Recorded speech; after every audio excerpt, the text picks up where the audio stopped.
Brendan Freyzer Mumiya filmi suratga olish jarayonida halok bo'lishiga bir baxya qolgan. Aktyorni osish sahnasida dor haddan tashqari tor bog'langan va Brendan hushini yo'qotgan.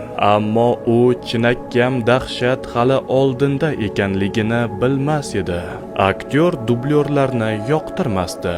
Shu sababli barcha xavfli tryuklarni o'zi bajarib, jiddiy jarohatlar olgan. Tomoshabinlar u ishtirokidagi filmlarni tomosha qilayotgan bir vaqtda aktyorni sog'lig'i parchalanishni boshlayotgan edi.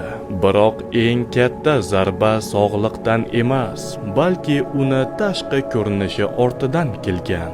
2003-yilda Gollivudning katta qudratga ega shaxslaridan biri Brendanga tegajonlik qilmoqchi bo'lgan. Bu aktyorning psixologiyasiga jiddiy travma bergan.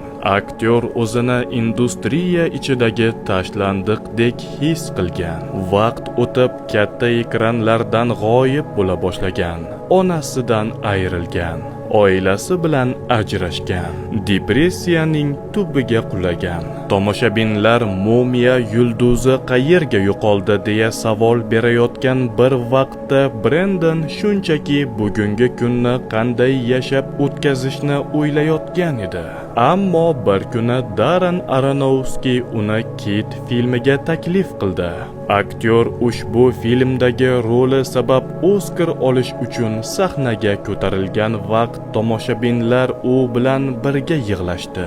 Chunki bu shunchaki film uchun mukofot emas, balki hayot hamma narsasini tortib olgandan so'ng oyoqqa tura olgan inson uchun berilgan mukofot edi.